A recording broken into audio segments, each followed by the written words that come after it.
So we are doing it again, a ride along video. So Mike and I are going to be joining forces on this ride along video. So let's just say that you're driving to make the most money possible, and we're following our own strategy today, the dinner rush strategy. So it is absolutely crazy right now with requests. It is about 6:30 p.m. on a Sunday. So let's see how this ride along video goes. We're taking you along with us. So I got a really strong first order from Sushi Fuku, and I'm here with a guest today. I'm here with your driver, Mike. What's up, guys? My twin brother. So we got our first order from Sushi Fuku, but there was a big problem. Now explain what happened. Well, we got there, there's a 10-minute wait. They said they didn't even start it. So that puts you in the situation, okay, especially if parking's tough like here.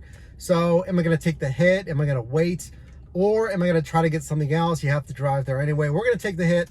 It's the first order. It should be pretty busy. We're driving the dinner rush here, and the cash flow is pretty good. So again, it's up to you when you're out there. We're gonna take this one. Yeah, it's a good ride to accept. So we're gonna go ahead and wait on this one. So we're driving now, and I got a second order, this time from Uber Eats. But the downside of Uber Eats, and I know some of you can relate to this, I had probably 5 seconds on a really good order that I'm going to show you here, and I was going to accept this order, and before I knew it, it was gone. So I'm not really sure what the deal is. It might be a beta test, it might be a glitch, but I know some of you have said Uber Eats specifically is giving very little time to accept orders, but I got this order and a stacked order from Uber Eats.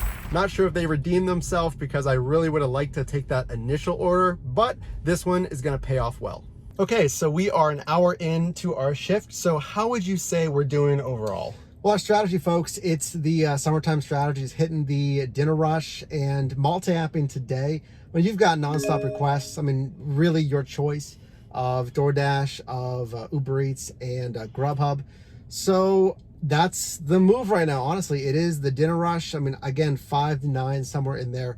It's been good so far, pretty busy. Yeah, and I think we just got one from Howley, so let's go ahead and pick it up. Another strong $9 order. Couldn't be simpler. It's essentially a straight shot to the customer, so we'll pick that one up and we'll see you afterwards. So this is best case scenario. We just got a stacked order from Aladdin's in Squirrel Hill for $21, 5 miles. So this is exactly what you get when you're driving that dinner rush. So we're gonna go ahead and pick up both of these orders at the same restaurant.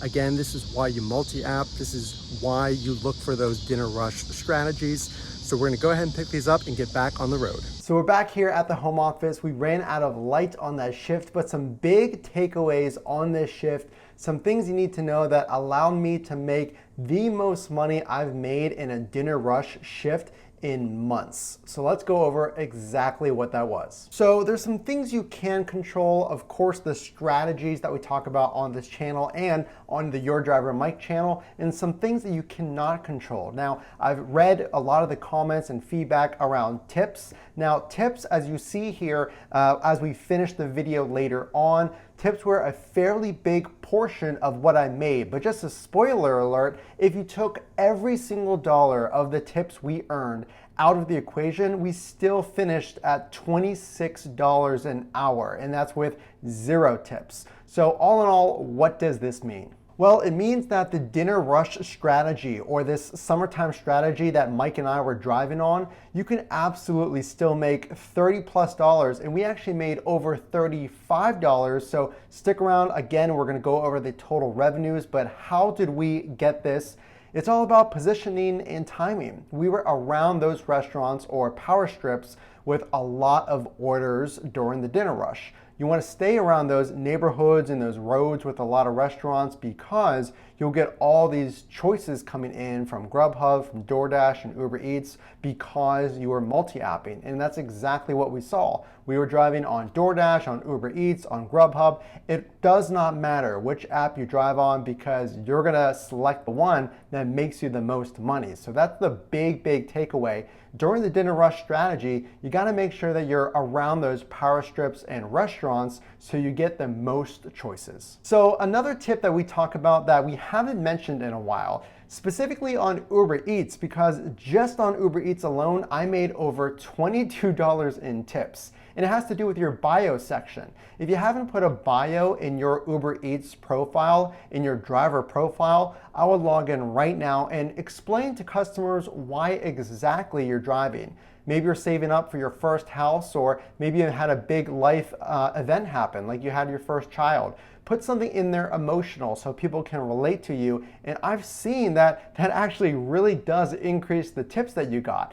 And a short story, Mike and I were actually doing a ride-along video when we first started this whole concept and testing out the bio in our profile. And at the time, I was saving up for an engagement ring. So actually, we saw a fan on the road, and they actually said, "Hey, Matt, congratulations on your engagement," because he saw the bio in my profile. So people do read those bios. It's a really cool story because we met one of you on the road. But go ahead and put those bios in the Uber Eats profile, and you'll see how much it could change. So in previous videos, I talked about the summertime strategy and driving, if you can, a little later in the evening. You can even see here from a screenshot, well into the 9 p.m. hour, it was still $3 on peak pay for DoorDash. So if you're wondering when's the best time and how long does this dinner rush really happen, well, this was a Sunday evening. And by the way, I have seen Sundays are really, really busy. I'm not sure if more people order takeout prior to a long work week, but all I know is the earnings really show that the dinner rush on this Sunday was really, really strong, and that is something I would definitely keep in mind. So we're gonna put our bios in the Uber Eats. We're gonna drive a little later on DoorDash, on Grubhub and Uber Eats. We're gonna drive a little later if we can.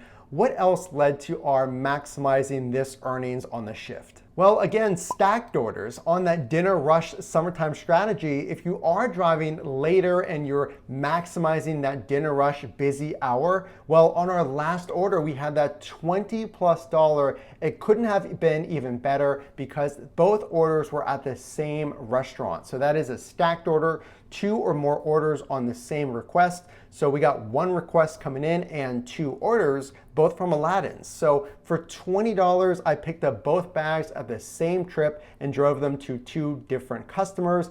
An amazing way to end the shift. And let's break down the numbers and see exactly how well we did on this summertime strategy ride-along shift. So we drove from approximately 6:30 p.m. to 8:45 p.m. We made a total gross revenue of $83.07. That comes to a very exceptional $36.92 pay per hour. We took a total of 5 deliveries and earned tips on every one of those 5 deliveries, averaging $8.40 in tips. We drove approximately 14 miles for a very good $5.93 pay per mile. And based on those miles, that gives us a tax deduction of $7.84. So you can see here, if you're a new driver or you've been driving and it's been a little slow, well, what do? This is really what we're focusing on. Now, as it's summertime and things have been slowing down with the nicer weather, you really want to double down on the dinner rush strategy. And we made over $35 an hour, $80+ in only 2 hours approximately. So I don't know any other side hustle that can make you so much money in such little time. So if you are driving and it's slow or you're looking to maximize your earnings on the road, follow these strategies and make sure you surround yourself by all of those food delivery choices. And the great thing is you have plenty of choices and other videos to choose from on this channel, Your Driver Mike, my twin brother's channel. My name is Matt. Thanks for joining. If you do like this video, make sure to drop a like and subscribe so you can see more videos that are meant to help you maximize your time on the road. So I want to hear from you. What are your hourly goals? How much do you typically make per hour, and what number are you shooting for this weekend? So again, this is Matt. I'm Mike's twin brother. Make sure to check out other videos recommended to you from YouTube, and I can't wait to see you in the next one.